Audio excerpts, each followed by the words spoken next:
Hola, cinéfagos asquerosos, volvemos de nuevo a revisar algunas de las películas más odiadas y peor calificadas de todos los tiempos. Si no han visto la primera parte, vayan a verla. En esta parte, me van a ayudar dos de mis amigos que tienen canales en esta plataforma, Bandy125, a quien muchos de ustedes ya deben de conocer, y Devastación Analógica, canal sobre reseñas y demás contenido que igual toca el tema del cine de género.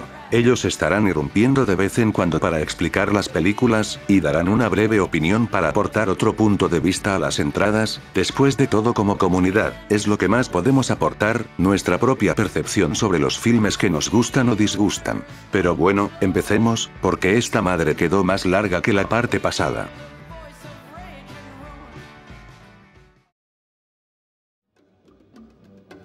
Nivel 4. The Screaming School, El Caneo que Grita, fue un largometraje independiente de terror de los años 50. Trata sobre una mujer que es acosada por el presunto fantasma de la esposa difunta de su nuevo marido, presencia apariciones espectrales que la asustan, pronto descubre secretos perturbadores. Es odiada por sus bajos valores de producción, giro argumental predecible, y momentos considerados como ridículos, pero en realidad es un misterio gótico muy agraciado e intrigante, tiene esa magnética atmósfera espectral e historia semi-humorística, que desemboca en esplendorosas imágenes alocadas. La venganza de Godzilla. De entre todos los largometrajes del rey de los monstruos, ninguno es tan odiado como La venganza de Godzilla, estrenado en 1969 como All Monsters Attack, fue una producción de Toho hecha con muy poco dinero. Se le critica por su tono infantil, momentos desconcertantes por su estupidez, por reciclar mucho metraje de manera descarada, además de ser generalmente irritante para el espectador, en especial por el nefasto doblaje de la versión americana. Ichiro Honda, el director de muchas de las cintas mejor recibidas de la franquicia, incluyendo a la original, ha dicho que es una de las mejores que ha hecho, y existen críticos que la ven como una obra maestra, debido a que introduce el elemento metatextual a la franquicia, pues las escenas de Godzilla se encuentran dentro de la mente del niño, quien es fan del monstruo, y lo usa como escapismo e inspiración para enfrentar la fría realidad del Japón industrial de la posguerra, dándonos un retrato interesante de la nación, de Godzilla, y sus fans. Funcionó bien como experimento y hasta ahora no se ha replicado, no hemos visto nada similar desde entonces, mayormente porque la serie se fue a otros lugares más tradicionales. Super Monstruo Gamera. Similar a La venganza de Godzilla, la compañía productora Daiei se encontraba cerca de la bancarrota, y en un intento desesperado de revivir la saga de Gamera, produjeron este filme cutre de bajo presupuesto que abusaba del material reciclado. Una gran parte de su duración estaba conformada por peleas de monstruos recopiladas de filmes pasados, haciéndose pasar por metraje nuevo. Ya la he reseñado, y sigo pensando más o menos lo mismo, es una divertidísima experiencia de cine kaiju con mucho encanto, aunque es poco coherente, se puede disfrutar conociendo su trasfondo, entretenida hasta la médula. Horror en la playa bikini. En este delirante musical sesentero de monstruos, unas criaturas escamosas aterrorizan a los adolescentes que buscan pasar un buen rato en la playa. Como era de esperarse, tuvo malas reseñas por los trajes tan baratos, trama supuestamente confusa, y la ridiculez general que viene con el género, aunque esta estrafalaria obra no le pide nada a las locuras cincuenteras conocidas como Creatures Features, solo eleva el sentido del humor y las canciones a un nuevo nivel, una gran cinta cutre playera, esencial para adeptos de la serie B. Cuando hice mi video de las películas de playa no la había visto, esta pudo haber sido el primero o segundo puesto, ni pedo. Romina. En esta versión modernizada y mexicanizada del subgénero de violación y venganza del cine de explotación, un grupo de jóvenes van de campamento para pasarla bien, pero un incidente de agresión sexual a una joven cambia el rumbo de las cosas. Considerada como la peor película mexicana de tiempos recientes, Romina se muestra como un filme derivativo, seco y descuidado. A pesar de intentar traer una temática sensible a la pantalla, lo hace sin tacto y sin la humanización necesaria para agregar los matices que añaden sustancia a los mejores ejemplos del género, perezosamente saca sus ideas centrales a la superficie y sin sutileza, sin mencionar sus intentos fallidos de conmover o filosofar mediante diálogos forzados. Por cierto, en esta película el camarógrafo debió de tener su propio crédito como intérprete, pues se le ve muy claramente a cuadro, tuvo la mejor interpretación. Películas de Godfrey Ho. Estamos hablando del cineasta de Hong Kong más famoso de la serie B y Z, algunas de sus películas se han vuelto populares, como Robo Vampire, Ninja Terminator, entre muchas otras más, material de burlas para pseudo reseñadores de pacotilla en internet, usualmente eran filmes de artes marciales y acción con paupérrimo presupuesto, aunque muy energéticos e imaginativos, algo que toma desprevenidos a muchos, y los hace tener una perspectiva negativa de estas obras, en especial por la manera en la que fueron realizadas. Buena parte de sus películas eran creadas con material inacabado de proyectos cancelados, así como de filmes que no tenían distribución fuera del mercado local, por lo que Godfrey añadía una gran cantidad de escenas de acción aleatorias con actores caucásicos, con el fin de llegar a audiencias internacionales. Estas secuencias difícilmente tenían relación alguna con la trama principal, algo que hacía a los filmes un tanto incoherentes o desarticulados en cuanto a su historia, aunque conforme ves más de ellas, más pronto se vuelve un estilo curioso.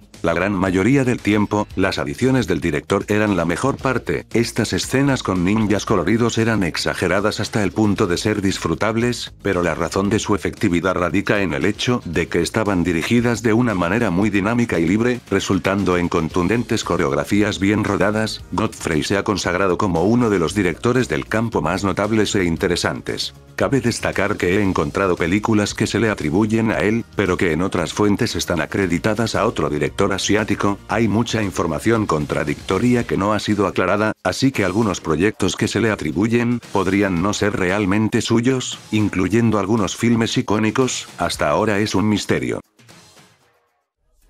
From Justin to Kelly. Este filme fue creado como vehículo para la pareja de finalistas de American Idol, conformada por Kelly Clarkson y Justin Guarini. Es una melosa historia de amor totalmente superficial sobre dos jóvenes universitarios que se enamoran en vacaciones. Musical derivativo odiado por sus subtramas desconcertantemente irrelevantes que surgen y se solucionan apresuradamente, por su funesta coreografía, falta de química romántica entre sus protagonistas, y ritmo demasiado rápido que la vuelve fugaz y olvidable. Se plantearon las semillas para un musical juvenil decente, pues las canciones por sí solas no son de lo peor, y tienen momentos entrañables o disfrutables que dejan ver cierta personalidad de los personajes, pero mayormente es un desastre hecho de manera descuidada y a contrarreloj, por eso es tan desganada y poco trabajada. ¿Qué pedo, raza? Bienvenidos a... ¿Qué pedo? ¿Dónde estamos? ¡Ah! Monster Vision. ¡Qué machine! Este debe ser el especial de 10.000 suscriptores del canal. ¡Vamos ahí! ¿Ya hablaron de la de Drácula 3000? Porque para películas odiadas. A la bestia. Siempre me he considerado un gran fan del mito de Stoker, habiéndole incluso dedicado algunos videos en mi canal. Y en cuanto a adaptaciones y reimaginaciones respecta, este es de los hijos bastardos más aberrantes que ha engendrado la novela del vampiro más famoso en la historia. La idea de Drácula en el espacio no me parece tan incoherente. Sin embargo, es en su ejecución que esta película falla miserablemente. Yo creo que lo más memorable de esta película es la portada, pero por lo mala que es, y ese pseudo-gigerismo que por más que intente lograrlo, nomás no. Y es que eso nos lleva a otro aspecto de la película, y es su intento de emular el estilo visual de Giger y Ridley Scott. Y no es que sea mala por ser una copia de Alien, para nada, solo que al intentar ser una copia de Alien y una película de Drácula a la vez, es bastante chistoso ir viendo cómo fallan hacer ambas cosas.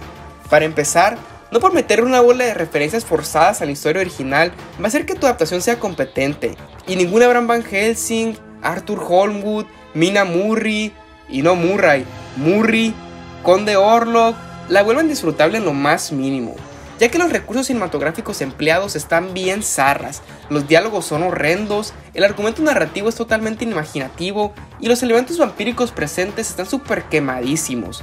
Y de nuevo, no es que estos sean malos por sí mismos, y podemos decirlo con seguridad, puesto que hay miles de películas que padecen de las mismas carencias y siguen siendo disfrutables, pero es que ninguno de sus aspectos es manejado adecuadamente, y ya para este punto ver a Drácula así ya es un chiste. Sin embargo, debo admitir que realmente no ocupas ver las otras 2.999 para entenderle a esta. Y una cosa que sí agradezco es que le hayan puesto Drácula 3000 y no 3000 así como la de Pinocho esa. Otra película que no me sorprendería que saliera en el iceberg. Personalmente me agradó bastante, una deliciosa bomba de serie B de los 2000, bizarrada divertidísima que parece transportada de la casposa era de la segunda categoría de décadas pasadas, adaptando la forma cutre del cine B de antaño al cine moderno con éxito. Baratamente creativa, energética, juguetona con los tropos clásicos, e ingeniosa con su vulgaridad, hablando tanto en su estilo como tono.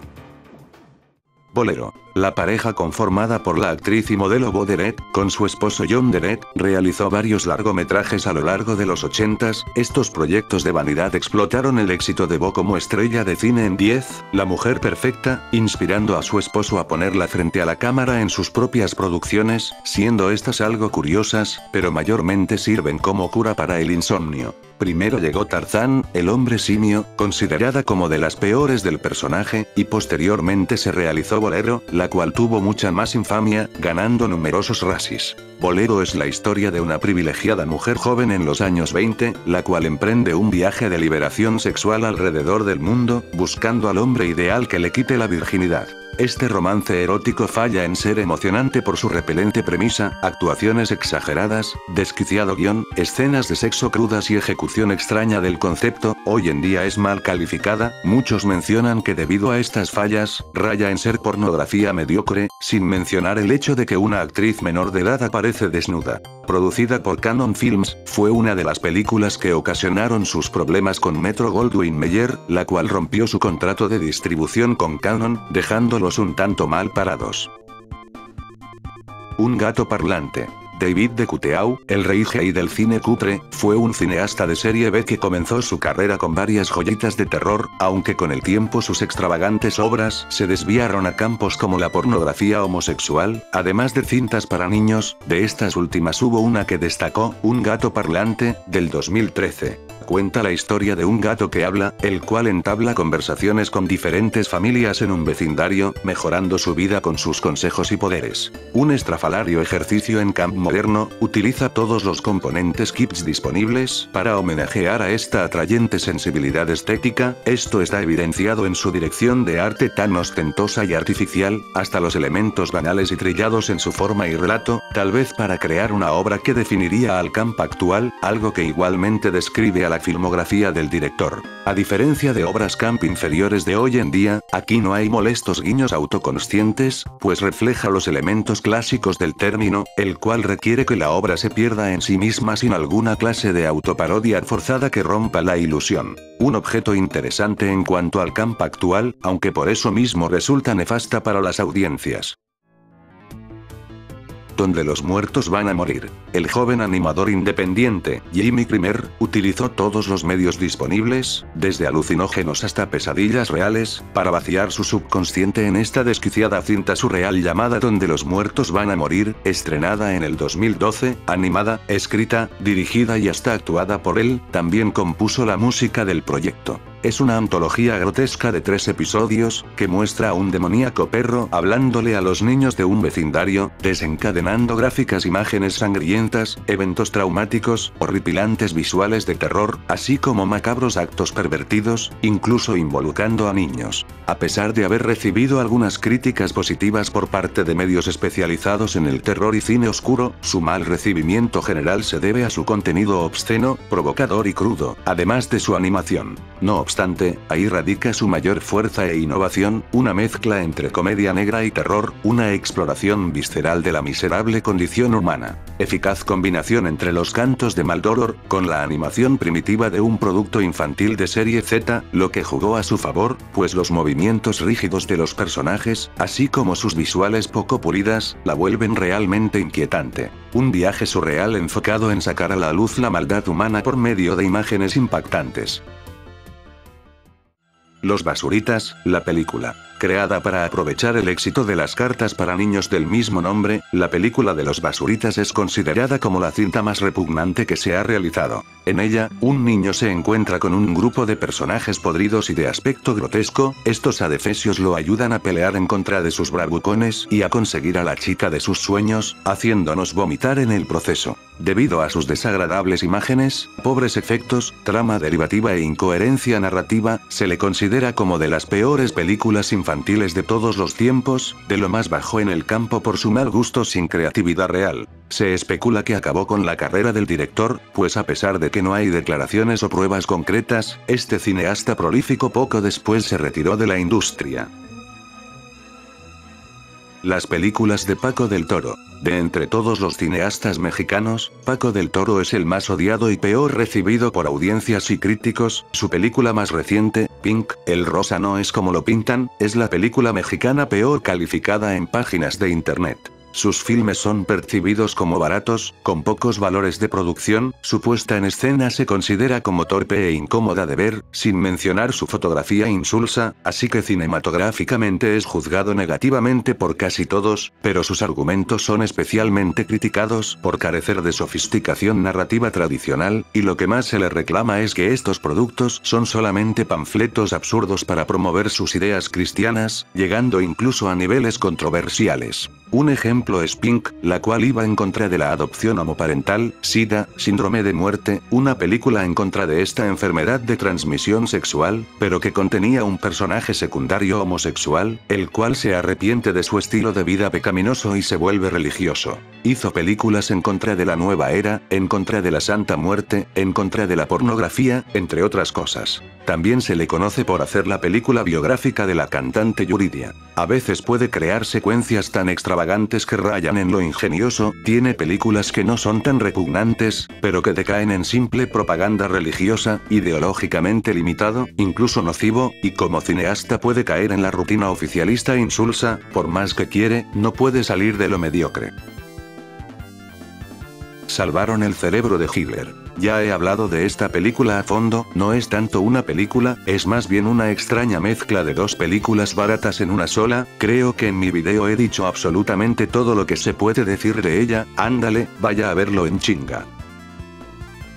Biodome. En los 90, el presentador de televisión conocido como Paulichor, se volvió popular entre la juventud, y ya se la saben, pronto sería contratado para aparecer en películas, pero tuvo su papel más grande en Biodome, de 1996. Trata sobre dos vagos estúpidos que se quedan atrapados en un experimento biológico durante un año, ahí harán un desastre y volverán locos a los científicos que los acompañan. Carente de cualquier valor artístico imaginable, esta fallida comedia adolescente tiene una dirección monótona, así como un montaje sobreestimulante, obviamente buscando atraer al público de la generación de MTV, intentando estimular a su audiencia con ruido y movimiento cada 2 segundos. Es simplemente otro vehículo que buscaba la atención de los jóvenes. Los ejecutivos esperaban que cualquier despropósito con una estrella popular sirviera como entretenimiento para su público objetivo. Lo peor es que ningún protagonista emana alguna clase de carisma. La podría comparar con Chair Menoz de Borg, pero esta es más tolerable debido a que los intérpretes principales, que si bien no tienen talento, son un tanto más genuinos y naturales en sus papeles.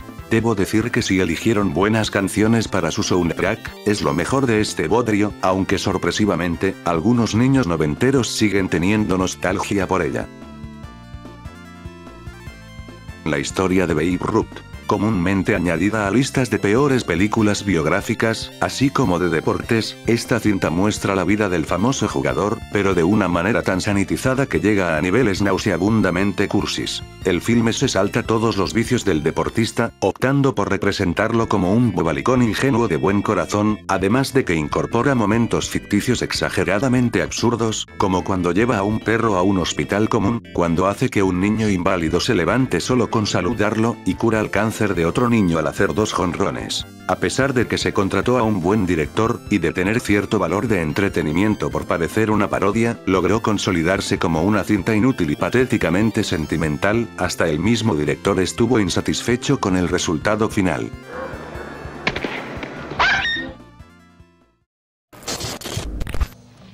Werewolf. Desde el inicio del cine licántropo, el origen de la maldición del hombre lobo ha jugado un papel crucial en el desarrollo de estas historias, y no tardó mucho para que se le fuera adjudicado a etnias aborígenes o razas nativas. Usualmente, la maldición proviene de orígenes tibetanos o de gitanos romaníes, pero yo creo que con la inclusión indígena presentada en Wolfen, se abrió paso para que el indio americano fuera el origen del ser licántropo. Sin embargo, de forma muy parecida a Drácula 3000, la manera en la que explican a los hombres lobo está bien mamila, diciendo que son Yanawashi o una madre así. tratando de darle un significado innecesariamente profundo y mediocremente desarrollado.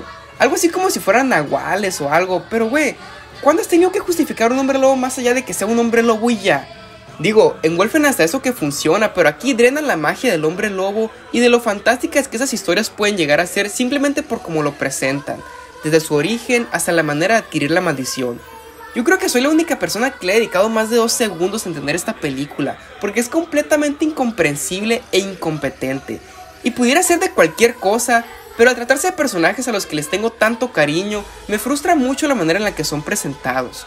Yo creo que la verdadera maldición del hombre lobo es estar plagado de películas como esta, pues si ve el mendigo nombre cagado que le pusieron, y nuevamente, la portada está horripilante a la bestia.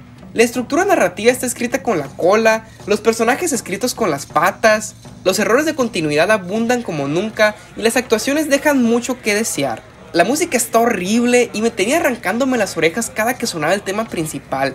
Y en cuanto al hombre lobo, me sorprendió que la inclusión de varios de estos monos no haya aportado en lo más mínimo a la película, sino que la volvió aún más confusa. Y aunque las transformaciones no contengan los peores efectos que haya visto, la ejecución y la actuación de estas es totalmente atroz, volviéndolas de lo peor que hay. Dizque lo más rescatable de la película es su aparición en Mystery Science Theater, pero la verdad esa onda a mí siempre me ha valido bestia y se me hace una gringada hiper cagadísima. Pero bueno, no importa qué tan incompetente sea la película, al tratarse de hombres lobo, es imposible que escape de los polnachismos como el mono brincando por la ventana o la mujer lobo que sale de la nada al final.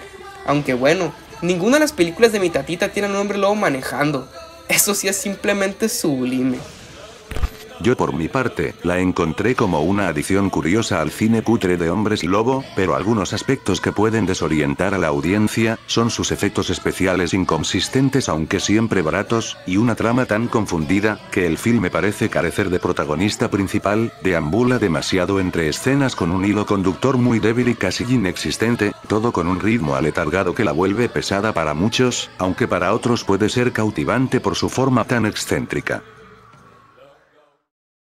Leonard parte 6. El mundialmente odiado comediante Bill Cosby, protagonizó esta basura ochentera, la cual buscaba parodiar diferentes elementos de largometrajes de espías y ciencia ficción. En el filme, un talentoso agente secreto es sacado de su retiro, enfrentándose a una horda de animales asesinos que cazan agentes americanos, comandados por una villana ecológica, se escuchan mejor de lo que es realmente. Dejando de lado las flojas interpretaciones de su reparto, tiene un humor poco coherente y sin sentido alguno, su comedia se siente arbitraria y desganada, usualmente una buena comedia tiene ingenio y algo de locura, pero esta es totalmente tediosa, nunca logran aterrizar sus chistes, es como si apresuradamente improvisaron lo primero que se les vino a la mente, dejando todo en la versión final de la obra, no solo en cuanto a las actuaciones, sino también en cuanto al guión, resultando en una molesta colección de líneas, escenarios, y gags sin gracia alguna.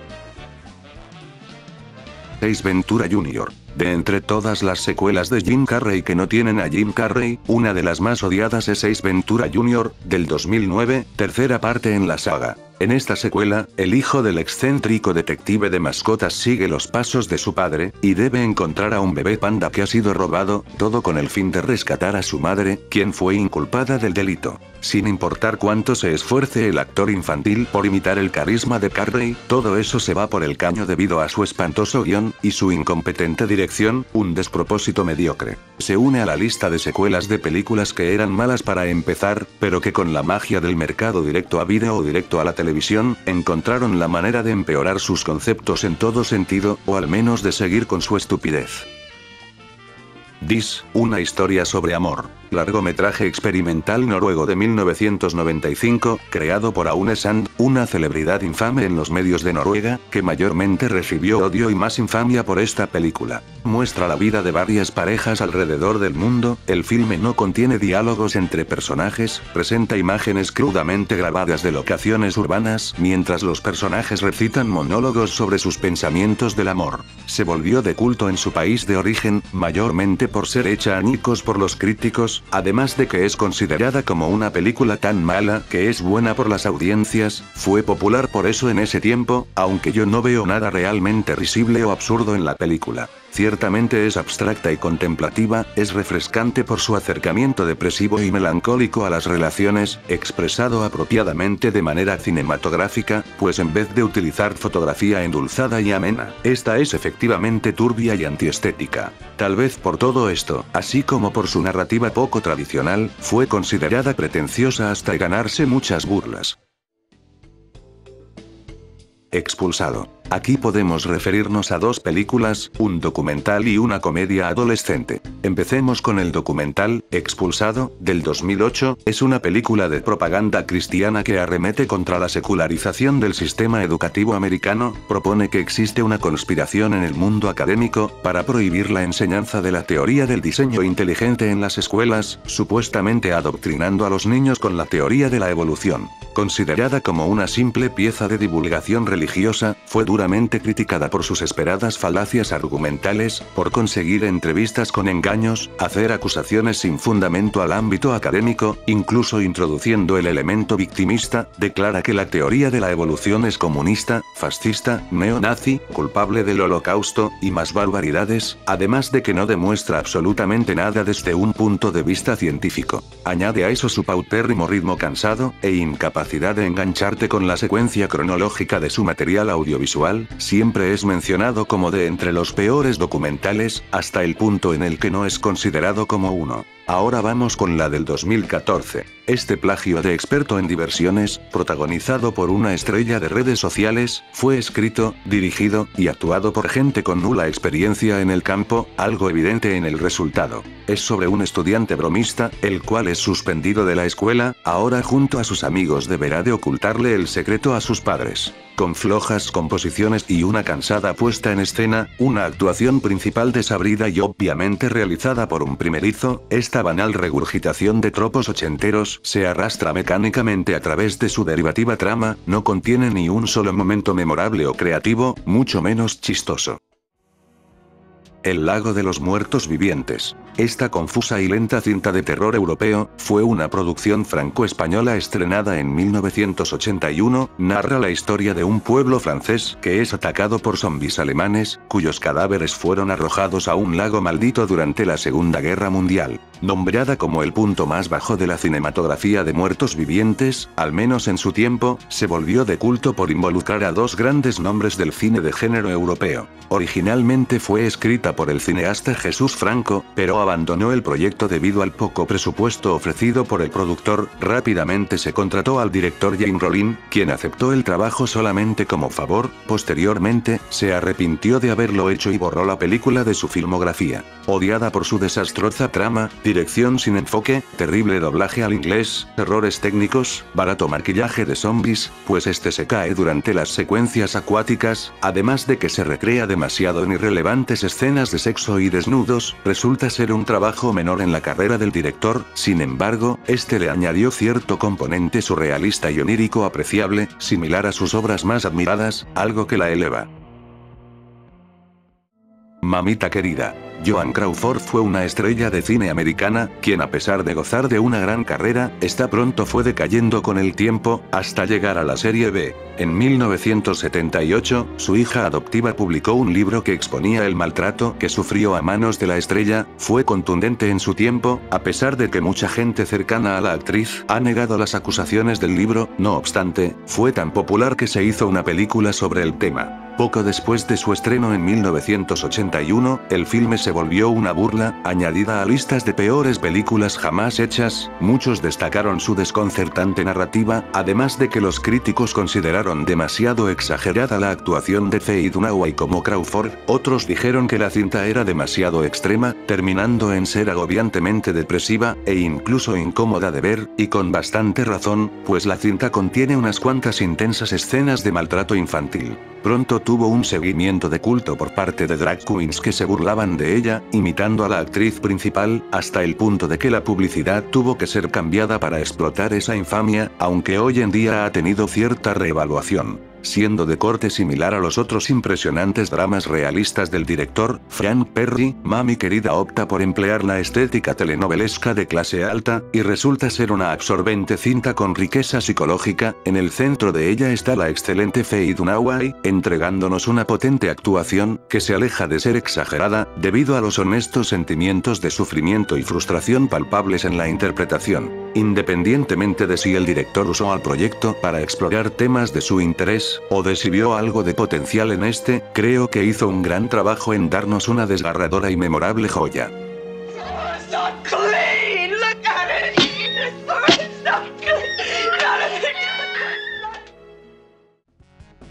La casa en la playa. Hablo de una película argentina, la cual muestra a un hombre que llega a una villa cerca del mar, y se encuentra con 3 mujeres mientras se ve involucrado en un misterio extraño. Odiada por sus bajos valores de producción, tiesas actuaciones, y por su historia indescifrable, esta anomalía del terror argentino es una de las peor calificadas del país. La fotografía no es incorrecta, tuvo potencial por su buena textura y volumen, la corrección de color también es apreciable, al menos en ciertos instantes, pero sus visuales difícilmente expresan algo. La dirección de principiante se dedica a presentar muchas tomas estáticas con 2 personajes dialogando incesantemente. Ese es otro fallo, los diálogos están escritos e interpretados de una manera realista y casual, al menos esa fue la intención, pero debido a que muchos de los parlamentos carecen de algún objetivo real, o de subtexto interpretable, terminan siendo vacíos e irrelevantes, entorpeciendo casi todas las escenas. Honestamente, si contiene fugaces instantes donde se crean imágenes de valor, es mayormente un diamante muy en bruto de serie B, no funciona, pero tampoco es muy detestable.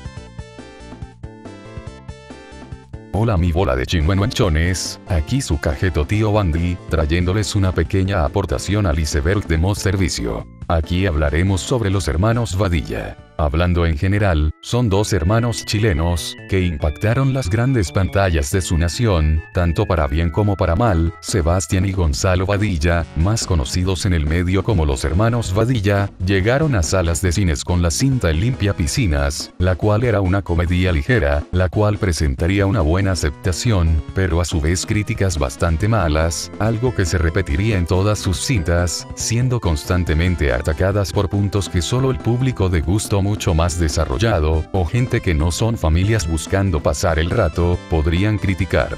De ahí en adelante, se destacaron por sus mediocridades cinematográficas, intentando realizar filmes juveniles de comedia, que se han ganado el repudio total de audiencias y críticos por igual.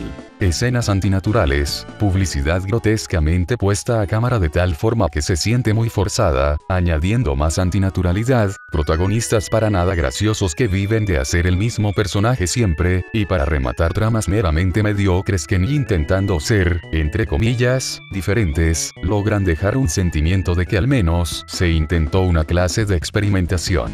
Muchos los podrían asociar con gente como Adam Sandler, pero la diferencia está en que ya mencionado, si se lo propone, puede sacar cintas muy buenas, además de tener cierta simpatía o carisma, a diferencia de Sebastián Badilla, a quien gran parte de las personas que puedes ver en internet, comentando y opinando, piensan que es insoportable o meramente mediocre. Estoy bastante de acuerdo, hace años Bandy me habló de sus películas, y efectivamente las encontré repugnantes. El maestro del disfraz. En el primer nivel del iceberg, puse a películas de Adam Sandler, y con eso no solo me refería a las películas en donde aparece, sino que también hablaba de las estupideces que nos ha dado su compañía productora, Happy Madison, responsable de algunas de las peores comedias de todos los tiempos. De entre toda la basura que lanzan, una considerada como de las peores fue El maestro del disfraz, del 2002. Cuenta la desagradable historia del hijo de un infame maestro del disfraz, quien anteriormente fue un ladrón que usaba sus habilidades para robar objetos preciados. Cuando el viejo es secuestrado por un ex asociado criminal, el despistado muchacho deberá usar su talento para detener los planes del villano que tiene cautivo a su padre. Se ha mencionado que es la comedia con menos risas de la historia, cayendo hasta lo más bajo del humor barato, que no podría hacer reír ni a un niño de 9 años, con unos personajes nefastos, carente de carisma, historia simplona, y chistes tan tontos que solo te darán pena ajena. Añade a eso su nulo valor artístico y tienes la receta para lo peor del cine de los 2000.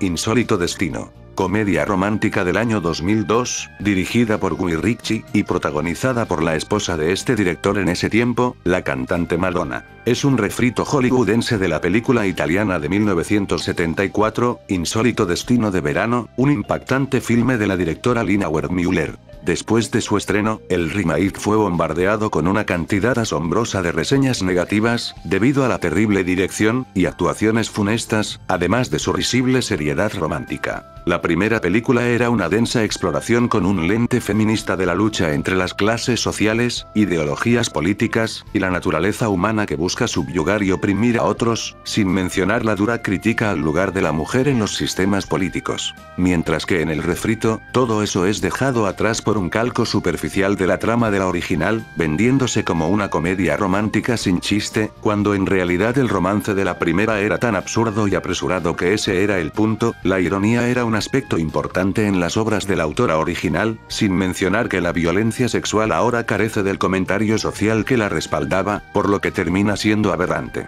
Eso es lo que pasa cuando un director de churros superficiales aborda la obra de una artista real. Glitter, el brillo de una estrella. Una película con toques semi-biográficos, fue un proyecto de vanidad para la cantante Mariah Carey, estrenada una semana después de los ataques del 11 de septiembre, lo que le brindó cierta infamia, pues la actitud cínica y desmoralizada de los estadounidenses y críticos en ese tiempo, contribuyó a que una avalancha de odio llegara a este churro musical, lleno de clichés molestos y quemados. Tiene una trama derivativa, la típica historia de ascenso de una artista al estrellato, una peligrosa falta de ligereza que la vuelva divertida, música mediocre mal implementada, terribles actuaciones, e incluso en los momentos más rescatables, como la canción final y la última escena, no tiene la carga emocional esperada, pues el guión no se trabajó lo suficiente como para justificar esas secuencias, mayormente debido a varios problemas de producción, que incluían la reescritura del guión de manera constante, aún durante el rodaje. Incluso la misma cantante admite que lo que empezó como un proyecto con potencial, se convirtió en un producto sin chispa ni gracia. Vacaciones de Navidad 2, la aventura en la isla del primo Eri. Una secuela innecesaria de Vacaciones de Navidad, estrenada 14 años después de la original, presenta a las vacaciones de un personaje secundario, pero amado por fans, que apareció en la primera cinta, recurriendo al humor del más bajo nivel, careciendo de la sátira sobre las interacciones familiares de la primera, sin el encanto ni el carisma presente en su predecesora, fue coronada como de las peores secuelas de comedia de la historia. Se añade a la lista de spin-offs fallidos, que no pudieron cargar los personajes secundarios que se volvieron principales. Películas de Daniel Farrans. Este cineasta fue conocido hace tiempo en el mundo del terror por sus documentales, producciones informativas y bien recibidas sobre iconos del terror americano. Fue uno de los escritores de la sexta parte de Halloween, y realizó un desechable filme sobre Amityville. No obstante, el problema comenzó con su segundo largometraje de ficción, el cual tocaba el tema del asesinato de Sharon Tate con poco tacto. Se vio como un producto amarillista y sórdido. Los medios, reseñadores y familiares de las víctimas se le echaron encima. Pero no paró ahí, pues el director se cementaría en el lado oscuro del cine con sus siguientes proyectos, películas baratas sobre asesinos seriales reales, que reescribieron la historia, eran más cercanos al terror de ficción que otra cosa. No solo fueron criticados por su poca sensibilidad, sino que incluso añadía elementos paranormales a historias de asesinatos verdaderos sin consideración alguna por la lógica. Le hice un video a sus primeros dos filmes, al principio parecían películas curiosas, ahora es desconcertante que lo siga haciendo. Maniac, de 1934. Posiblemente esta se encuentre entre las primeras películas que tuvieron un mal recibimiento por parte de la gente de manera masiva, tanto por sus pobres valores de producción y poca elegancia al tratar con los temas que presenta, así como por ser uno de los primeros filmes enfocados en tener una estética barata y cruda audiovisualmente, roñosa hasta el máximo. Trata sobre un imitador que trabaja como asistente de un científico loco, un doctor que busca la manera de revivir a los muertos, pero el asistente pronto comienza a imitarlo y se vuelve demente él mismo, cometiendo crímenes horrendos por la ciudad. Uno de los primeros filmes casposos que mostraban violencia gráfica y desnudos, creada por Dwayne Esper, el padre de la explotación. Delirante, grotesca y transgresora, una explosiva obra maestra de la suciedad, joya esencial de la serie B. La nueva reina de la fraternidad. Este derivativo producto de humor adolescente fue una producción de Paris Hilton, quien también actúa en la cinta. Muestra las desventuras de un grupo de novatas de una fraternidad, quienes se oponen a los malos tratos de la diva rica y popular del lugar. Este inmundo filme recicla todas las guarradas de películas de universidad imaginables, pero no añade nada de sustancia, sus chistes se sienten intrusivos y desvían el enfoque de casi todas las secuencias, la ineptitud de los realizadores en cuanto a dirección, escritura y montaje, te confunde constantemente, creando un producto perezoso y humillante para los involucrados. Una lástima, pues muchos de estos personajes y su premisa tenían potencial para una comedia pasable.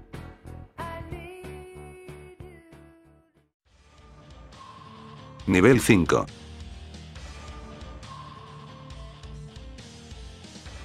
Un hippie americano en Israel. Originalmente titulada El autoestopista, es un largometraje israelí que deconstruye las ideas de la comunidad hippie de los 60 y 70. Narra la historia de un veterano de Vietnam, quien regresa de la guerra desilusionado con el sistema, así que recluta a un grupo de personas en Israel, para irse a una isla desierta y vivir plenamente. La huida pronto se convierte en una pesadilla. Catalogada como la peor película israelí, este filme tuvo poca atención durante su estreno en 1972, se le consideró como una película perdida debido a su casi nula distribución, hasta que en el 2007 se encontró una copia perteneciente a un miembro del reparto, y se le dio un lanzamiento nuevo en el 2013, posteriormente fue la burla de reseñadores y audiencias. Aparte de un par de líneas absurdas, es un extraño viaje bastante crítico de la subcultura del amor y paz, mientras que al mismo tiempo le concede ciertos puntos, sus símbolos obvios y pesados fueron del desagrado del público, sin mencionar su desconcertante historia poco convencional. No obstante, como dije, es una apreciable obra alocada, con grandes secuencias oníricas e ideas interesantes.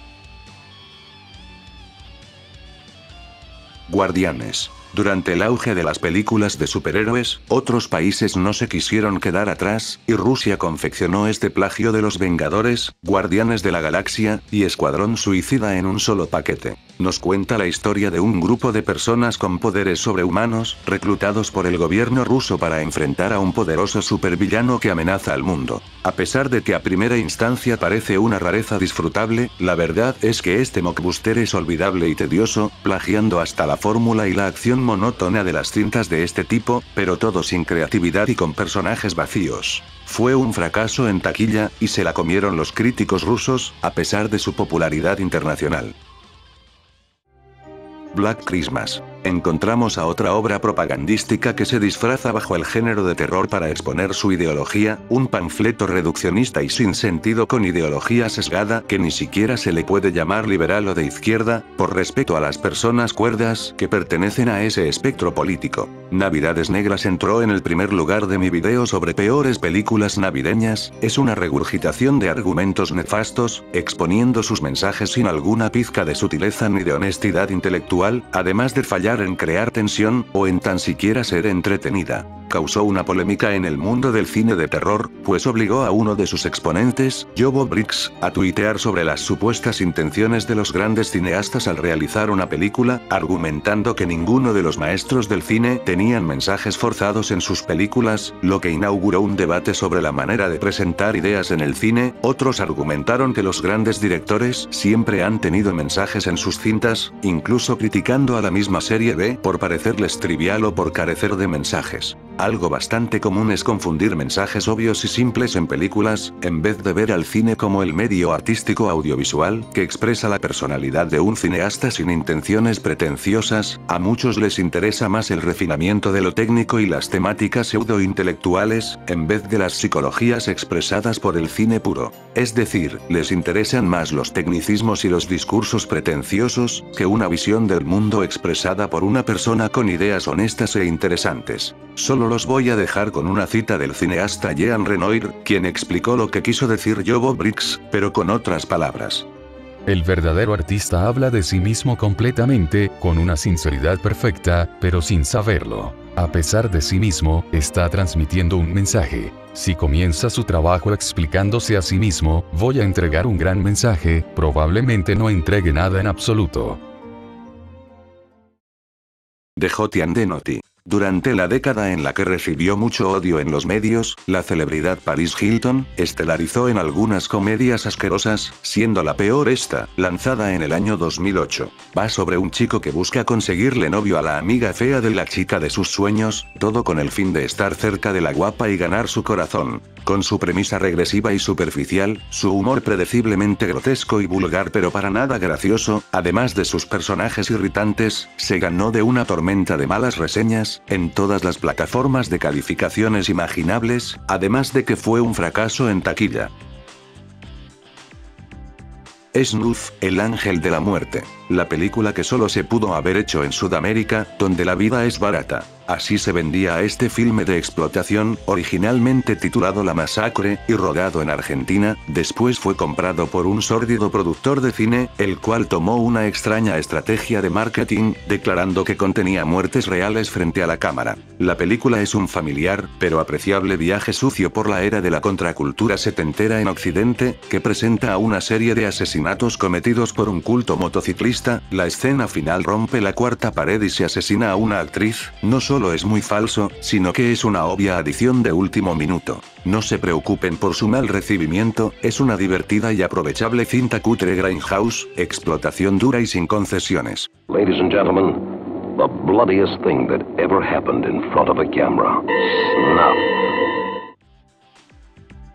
El milagro karateca de la Navidad. Esta producción independiente de micropresupuesto del 2019, muestra a un niño que intenta convertirse en cinta negra, pues piensa que así volverá su padre, quien desapareció después de un tiroteo la Navidad pasada. Con la típica dirección sin estilo de otros filmes cristianos americanos, transiciones insólitas, argumento estúpidamente loco, rodada con equipo rudimentario, y lógica inexistente, esta ridícula película parece venir de otro planeta, por eso mismo es extrañamente entretenida, te dejará atónito y sin saber qué pensar de ella.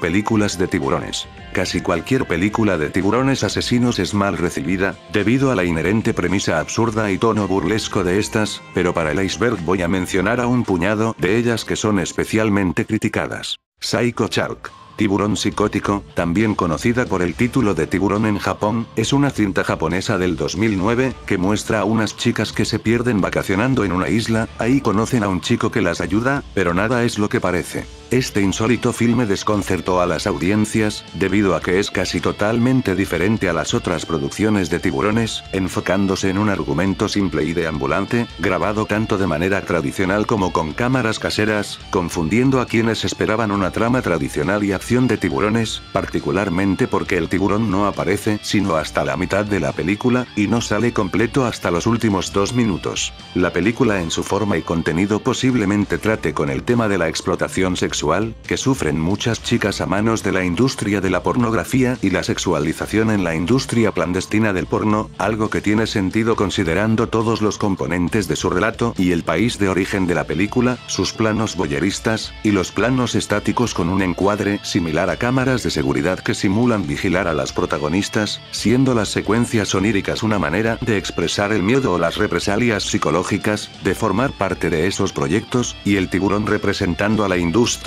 esa bestia voraz que devora a las personas física y psicológicamente mediante actos ilícitos o moralmente aborrecibles, aunque posiblemente tenga connotaciones más complejas. Independientemente de la interpretación que se le pueda dar, resulta fascinante.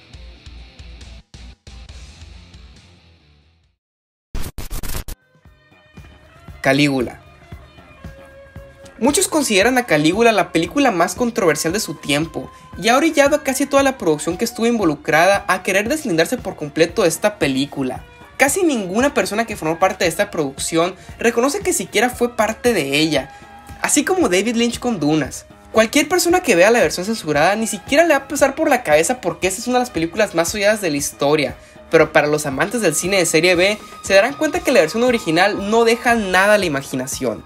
Viejas encueradas, desnudez extrema, panochas, chorros de pitos, sexo extremadamente gráfico, vatos y morras masturbándose explícitamente, sexo oral entre hombres, entre mujeres, entre hombres y mujeres, penes eyaculando. Y eso no es todo, la película también es bastante violenta y bastante gráfica. Asesinatos, violaciones, tortura, mutilación de genitales, ejecuciones públicas, disgustando a casi todos los miembros involucrados, quienes adoptaron una postura de negación inmediata por esto. Y podrás pensar, entonces si la odian tanto, ¿para qué aceptaron formar parte de ella?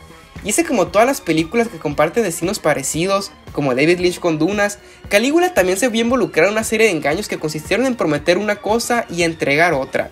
Y la mayoría de las personas de renombre que formaron parte de la película simplemente estaban conscientes de que en ella iban a haber desnudos y no todo lo demás. Al haber visto esta película, Malcolm McDowell supuestamente dijo que se sentía como una mujer tras haber sido violada. Bueno, supongo que alguien quedó despabilado tras un poco de la vieja ultraviolencia.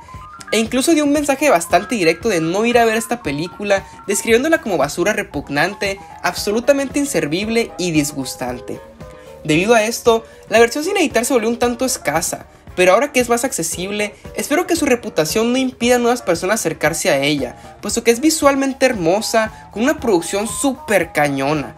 Sets impresionantemente bellos y complejos que evocan majestuosidad divina e infernal al mismo tiempo. Una visión artística completamente única que no solamente se ve reflejada en su escenografía, sino en todos los ámbitos de su producción. Además de ser estelarizada por la gigantesca presencia de Malcolm McDowell, que con su voz y fisicalidad domina cada escena en la que está presente. Y si bien eso no quita el hecho de que el sexo tan explícito y tan exageradamente usado a lo largo de toda la película la vuelvan un tanto repulsiva, sí creo que por ahí enterrada hay una reflexión de la condición humana y una lección en perversión y crueldad en la que podemos ver que el poder absoluto no existe. Una excelente película, grotesca sátira sobre la perversión del poder y el sistema que lo facilita, se ha convertido en una de mis favoritas. Cabe destacar que pronto se estrenará una edición totalmente nueva del filme, una que no utiliza ninguna toma utilizada en la versión conocida. Esto es posible debido a que se rodaron más de 90 horas de metraje originalmente, así que será una versión nunca antes vista. Heaven's Gate, La Puerta del Cielo. Michael Cimino fue un cineasta admirado por su aclamada película, El Cazador de Venados, y pronto se le dio rienda suelta para hacer más proyectos. Sin embargo, su próxima película épica, llamada La Puerta del Cielo, estrenada en 1980, resultó ser el proyecto que mató al cine americano, al menos artísticamente. Esta desmitificación del sueño americano narra la historia de un alguacil que defiende a los agricultores pobres de ricos criadores de ganado, ambientada en el siglo XIX. La cinta es conocida por tener los problemas de producción más numerosos en la historia del cine. Supuestamente, el director tomó una actitud estricta, volviéndose perfeccionista, despilfarrando dinero sin precaución alguna, montando y desmontando sets a su gusto, buscando cada vez más y más valor de producción para traer su visión a la pantalla grande. Muchos animales murieron durante el rodaje, tanto caballos, como vacas, gallos y gallinas. A partir de estos incidentes, para evitar futuras desgracias, se tomaron mejores regulaciones para el trato de los animales en películas, y se creó la leyenda que declara que ningún animal fue lastimado durante el rodaje de películas, algo común ahora. Además de su controvertida producción, el filme fue calificado como incompetentemente escrito, actuado, fotografiado y dirigido, descrita como una experiencia aburrida en extremo y de poco valor artístico, pretencioso y autocomplaciente. Los críticos se amontonaron en contra del filme, recibiendo una infamia tan grande, que se le consideró como una de las peores películas de la historia. Aplastada por la crítica, las audiencias tampoco la recibieron con los brazos abiertos, pues se convirtió en un fracaso inigualable en taquilla. Considerada un despropósito, sus malos números y reseñas le dio desconfianza al resto de ejecutivos en el medio, quienes acabaron con el nuevo Hollywood, quitándole control creativo a sus directores, volviendo a la típica manera de hacer cine comercial, cuyas represalias las sentimos hasta hoy en día. Sin embargo, La Puerta del Cielo tuvo un resurgimiento, pues su versión extendida fue bastante bien recibida con el tiempo, popularizando el concepto de la versión del director. En tiempos recientes el filme se ganó de adeptos y muchos ahora la consideran una obra maestra, incluso de lo mejor del cine americano en toda su historia. Corona Zombies. Durante la pandemia de coronavirus del 2020, el cine de serie B se puso las pilas y se estrenaron una gran cantidad de películas sobre el tema, siendo una de las primeras Corona Zombies, del productor Charles Band, quien simplemente realizó un doblaje de comedia de una película de zombies italiana, y añadió metraje nuevo grabado en encierro. Fue criticada por ser de mal gusto, por su comedia basada en atinarle a blancos fáciles del momento, además de la poca originalidad y nulo valor de producción. El día y la noche. Muchos dicen que el cine francés es el más galardonado y artístico, pero de entre todas las producciones de este país, la peor recibida fue esta olvidada cinta de 1997, la cual presenta la historia de un escritor francés que reside en México, quien conoce a una joven aspirante a actriz y comienzan una relación. Descrita como una embarazosa basura que buscaba ser arte pero de manera vacua, con diálogos pretenciosos e interpretaciones ineptas, los críticos la calificaron como el peor ejemplo que el cine francés tiene para ofrecer, abucheando, riendo y gritando. Durante su proyección en el Festival Internacional de Cine de Berlín, se hizo un documental sobre el mal recibimiento del filme, llamado Anatomía de una masacre. Hasta el día de hoy es poco conocida fuera de su país de origen, casi inaccesible subtitulada. El director fue un controvertido intelectual francés, quien dejó de hacer películas de ficción después de esta obra.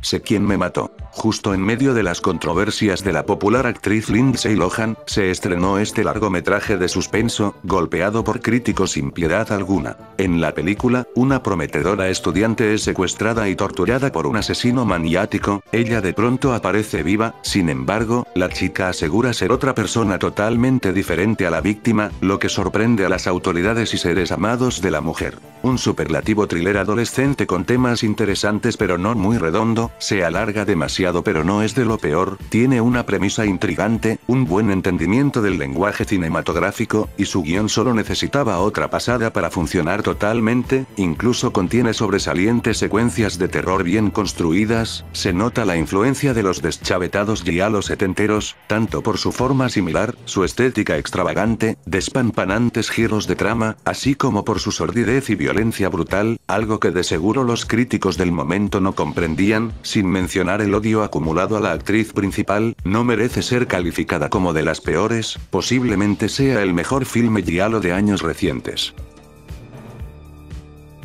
Atrapar a un Yeti. Posiblemente entre las producciones más decadentes de Disney, Atrapar a un Yeti fue una de las cintas más paupérrimas que se han estrenado internacionalmente en canales de esta corporación, incluso si fue vista mayormente en Canadá. Ya la he reseñado, y sigo pensando más o menos lo mismo, sus pesados intentos de humor infantil y extrañas decisiones artísticas, sin mencionar a su escabrosa criatura principal, son algunas razones de por qué es tan duramente criticada. El cortador de césped 2, La guerra de Jove, también conocida como Más allá del ciberespacio. Infame secuela del filme de ciencia ficción El cortador de césped. Anteriormente en el canal le dedicamos un video a esa primera parte, así que tarde o temprano tocaríamos la secuela de esta influyente pero defectuosa obra. Poco después de los eventos de la primera, Jove es resucitado por un empresario, con el fin de mejorar su tecnología y conectarse con todos los ordenadores del mundo para controlarlos, pero todo cambia cuando Jove pone en marcha su malvada agenda personal de conquista mundial. Solo unos jóvenes renegados podrán detenerlo. Si bien ahora es mal calificada y aparece con frecuencia en listas de peores películas, se salva de su mala reputación por los pelos, debido a su fuerte dirección de arte, acción constante, y estética cyberpunk amena para la vista, aunque se pierde mucho en este apartado, descuidando su trama y personajes, algo esperado, pues durante la postproducción, los productores cambiaron partes de la película para atraer un público juvenil y volverla más comercial. Just Your Caddy. Esta cinta gamberra del 2007, trataba sobre un rapero rico que se une a un club de campo, conformado mayormente por conservadores racistas, lo que desencadenará situaciones estúpidas entre ellos. Esta supuesta comedia llena de elementos trillados y estereotipos, carece de algún momento mínimamente humorístico, solo tiene chistes bobos y predecibles del calibre más bajo. De las peores comedias que existen, aunque el presidente Bill Clinton la tiene como su comedia preferida, solo para añadir a su podrida infamia. Bela Lugosi meets a Brooklyn Gorilla. Para empezar, ¿qué pedo con el título? No tiene nada de sentido. Las películas de gorilas son su propia bestia, y querer verlas todas me parece una tarea innecesaria y exhaustiva. Casi todas están bien zarras, y las que no, son bien poquitas. Lugosi no es nada extraño a este subgénero, y aunque sea uno de mis actores favoritos y considere que jamás hizo un mal papel en su vida, ya podemos ver la decadencia de su carrera, mas no de su actuación, con una presencia incomparable y un uso excelente del arquetipo de científico loco, como lo hemos visto en otras películas, al igual que en este canal. En cuanto a los demás personajes, neta que son esos típicos gringos cagantes de los 50s, que si no me hubieran quedado 2 neuronas después de ver 700 pitos, me hubieran llevado al borde de la locura. Y de igual manera, como marca la estampa de ese tipo de películas, también contiene números musicales que también me cagan.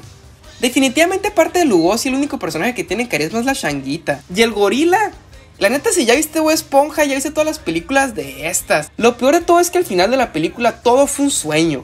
Neta, nomás me hizo odiarla más de lo que ya lo odiaba la bestia. Me caga que pase eso. Y ya saben lo que le hacemos a las películas que se acaban así.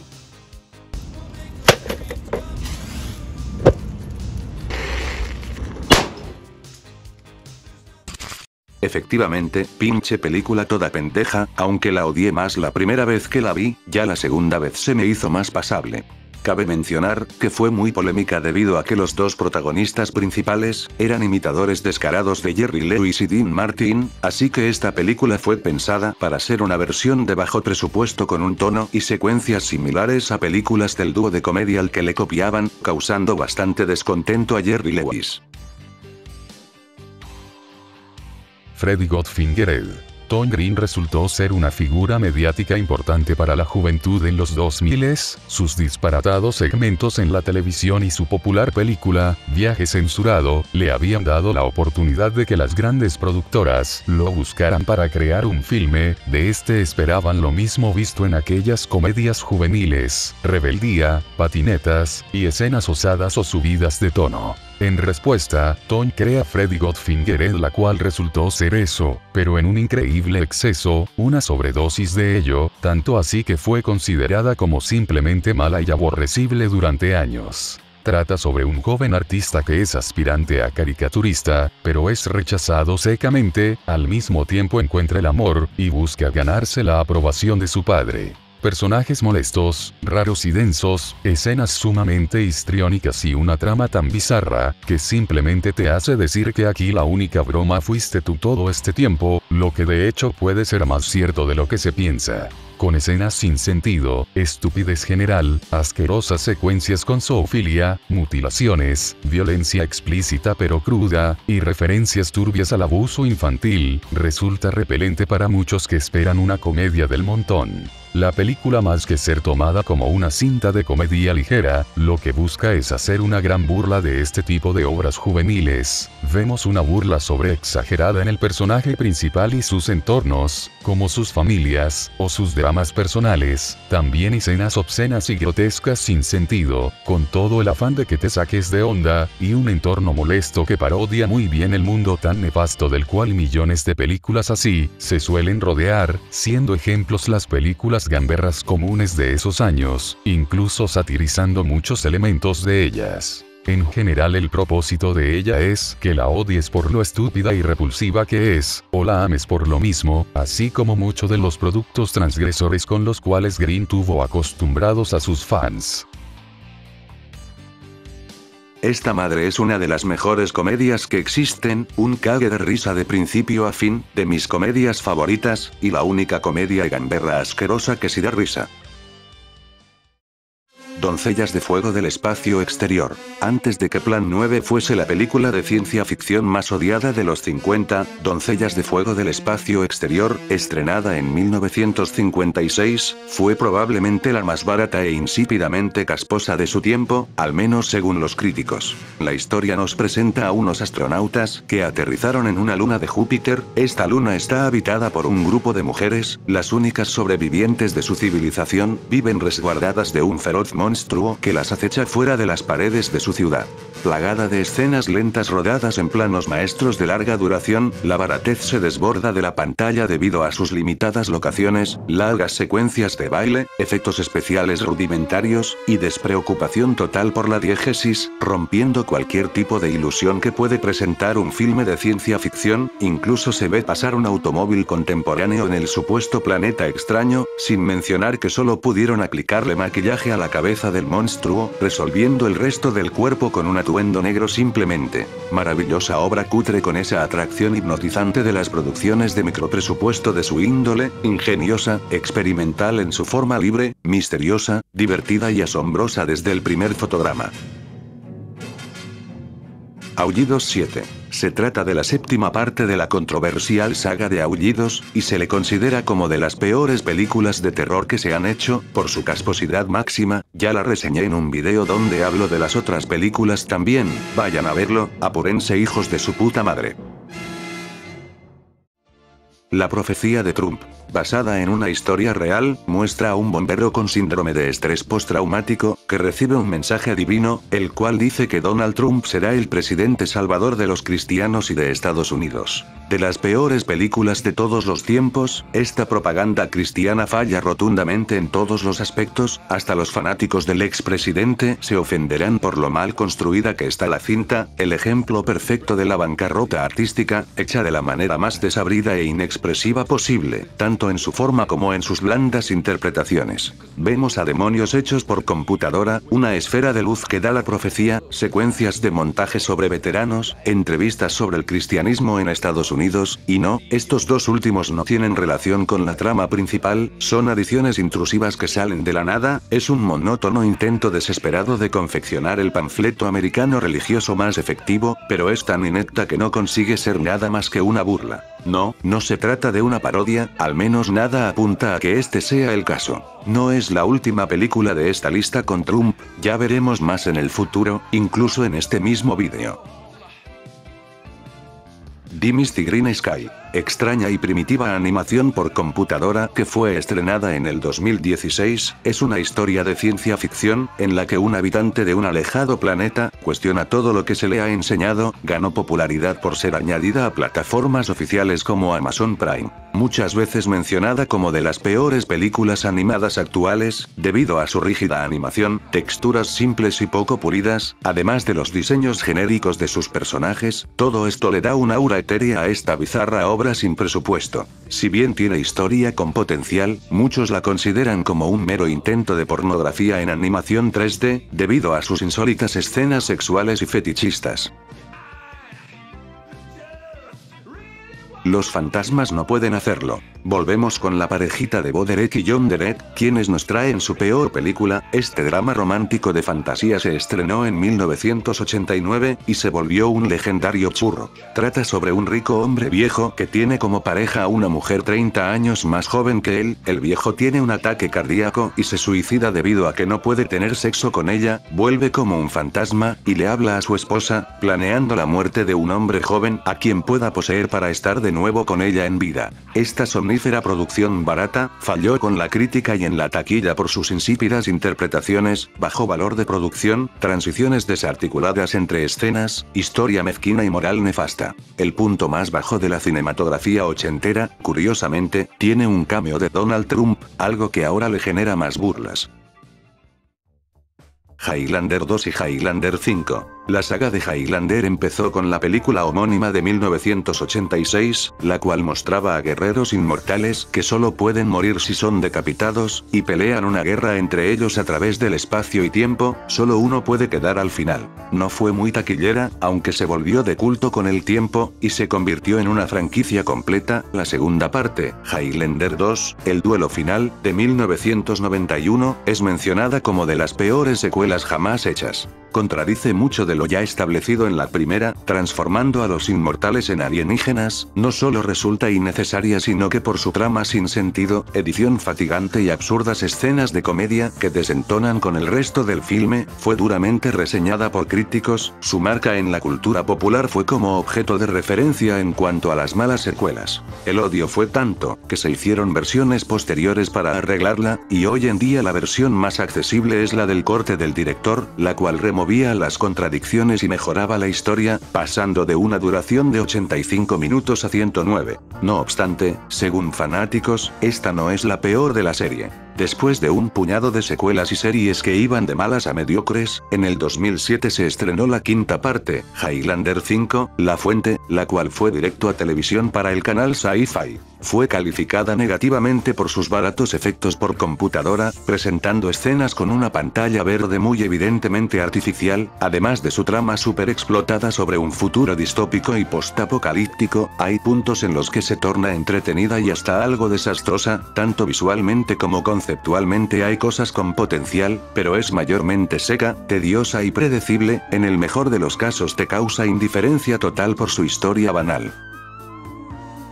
Las películas de Bañeros. Son una serie de películas argentinas de comedia. Todo comenzó con la tercera película de la Brigada Z, que usaba personajes introducidos en 1986 en la Brigada Explosiva. Esta tercera parte se llamó Los Bañeros Más Locos del Mundo, y dio paso a una nueva franquicia, teniendo diversas secuelas de desventuras supuestamente humorísticas, tomando lugar en playas y con diferentes repartos. Se convirtieron en el blanco de críticas, casi como las otras desviaciones de la franquicia, debido a su incompetencia narrativa, chistes podridamente vulgares y actuaciones penosas.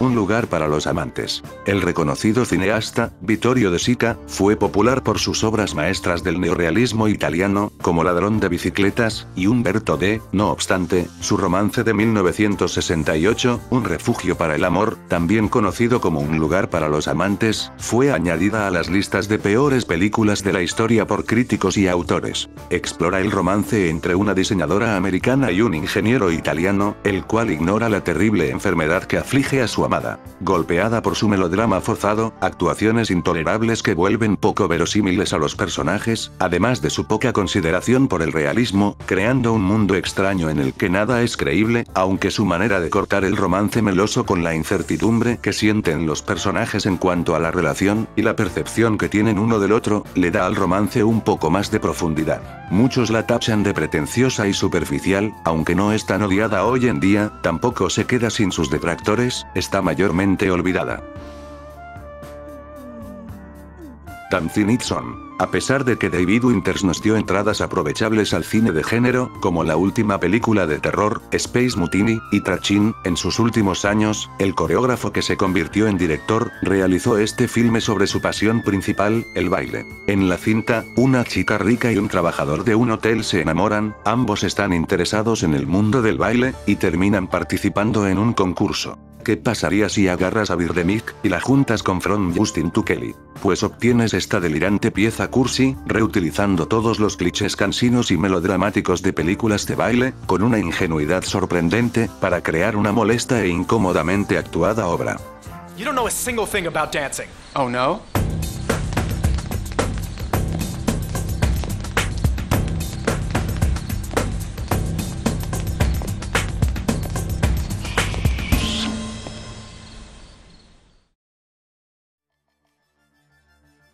Guerras de Dragones. Conocida por ser la película coreana más costosa de su momento, con un presupuesto de $32 millones, Guerra de Dragones, del 2007, fue un fracaso con la crítica, aunque recaudó buenas cantidades de dinero. Anteriormente he reseñado otra película del director, 2001 Yongari, conocida como Reptilian, una defectuosa obra absurda de monstruos gigantes, con efectos poco convincentes y múltiples versiones, y Guerra de Dragones se siente como una evolución predecible de esa, hablando de su valor de producción al menos. La trama va de que un periodista descubre que gigantescas bestias atacan la Tierra, y la única manera de detenerlos es buscando a una mujer llamada Sarah. Ahora deben cumplir su deber para honrar a sus antepasados. Si Reptilian fue un mockbuster de Godzilla del 98, esta cinta claramente intenta asimilar la fotografía, estructura, tono, y escenas de acción de blockbusters americanos de su tiempo, siendo muy parecida a películas como Transformers, o el producto típico americano del género.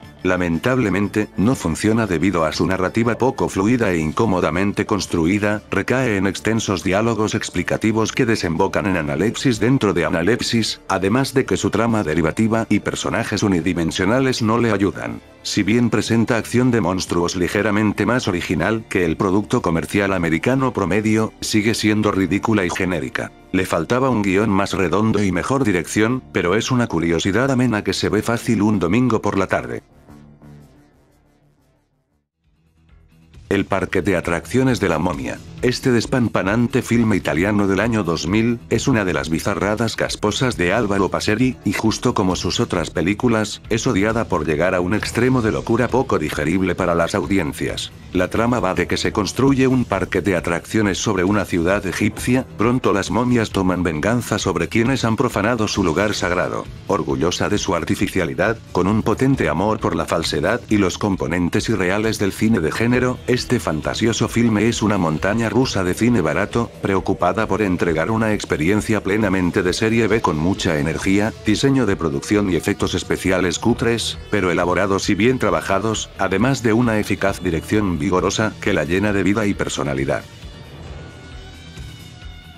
Ben y Arthur. Descrita como una versión homosexual de D-Room, este extraño filme hecho sin presupuesto tiene los valores de producción más bajos para un lanzamiento oficial en la industria. Rodada por el cineasta principiante, Sam Roavich, durante los fines de semana, y con casi nada de equipo, de hecho, tuvo que actuar, escribir, dirigir, componer la música y editar él mismo. La película fue estrenada en el 2003 en una proyección especial, y posteriormente fue distribuida en el mercado casero, llegando a más público. Con esto, su estatus de peor película con temática homosexual se solidificó casi al instante, aunque como verán en la tercera parte del iceberg, hay otra producción que le hace competencia. La peli trata sobre una pareja homosexual, conformada por Ben y Arthur, quienes son acosados por el hermano religioso y homofóbico de Arthur, llegando a extremos criminales con su odio. Efectivamente, es increíblemente cutre, no hay ni una pizca de esteticismo formal, ni mucho menos de sofisticación artesanal tradicional en cuanto a su apartado técnico, sin mencionar lo ridículo que puede llegar a ser el texto en sí, pero mentiría si no dijera que por eso mismo la considero hipnóticamente entretenida, pues si algo tiene es que se expresa honestamente, no es digna de burla, sino que es genuinamente atrapante en su estilo mezquino. Un psicodrama homosexual pasional con estrafalarios momentos camp disfrutables. Cualquier película presentada en Misterio en el Espacio 3000. Misterio en el Espacio es una serie de televisión en la que un comediante y sus ayudantes robots comentan durante la proyección de una película. El tipo es el sujeto de pruebas de un científico loco que lo expone a las supuestas peores películas de todos los tiempos. A pesar de su humor somnoliento apoyado en referencias banales, se ganó de cierto seguimiento de culto. No obstante, vengo a hablar sobre el hecho de que todas las películas presentadas en el programa eran catalogadas como de lo peor. Su impacto llegó a bases de datos de internet. Ahora cualquier pinche película que presentan se inunda de reseñas culeras de pendejitos que vieron ese programa, y como no tienen nada que hacer, califican negativamente a la película como si su inclusión en el programa fuese la prueba definitiva de su ineptitud. De hecho, muchas de este iceberg se ganaron su mala fama debido a que aparecieron ahí. Lejos de hacerle un favor a estos filmes anteriormente desconocidos, la realidad es que este programa fue dañino para el análisis crítico de la cinematografía, en especial de la serie B o independiente en la web. Han influido en lo peor que este ámbito cibernético tiene para ofrecer, su visión reduccionista, regresiva, ignorante, y totalmente superficial sobre el cine. Se ha vuelto parte de la cultura popular, en el ámbito habitual de cinéfilos, particularmente de los anglosajones. El mayor ejemplo de esto es ver cómo los fans arrojan grandes cantidades de odio a películas que ni siquiera han visto, solo por ciega tradición, ni siquiera con honestidad o integridad, así que cualquier película que han presentado pudo haber tenido un lugar en esta serie de vídeos, lastimosamente. Bueno, eso ha sido todo por este video, quedó más largo que la verga, y un extraño ser interrumpió mi señal para hablar de películas cutres, pero igualmente, espero que les haya gustado. La tercera parte se hará pronto, donde veremos el punto más bajo e interesante de los filmes que han sido más odiados en la historia.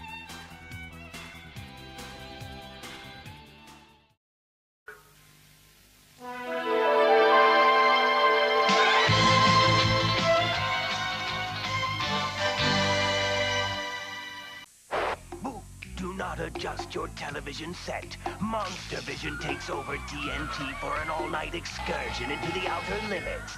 Episodes that prey on the inner mind.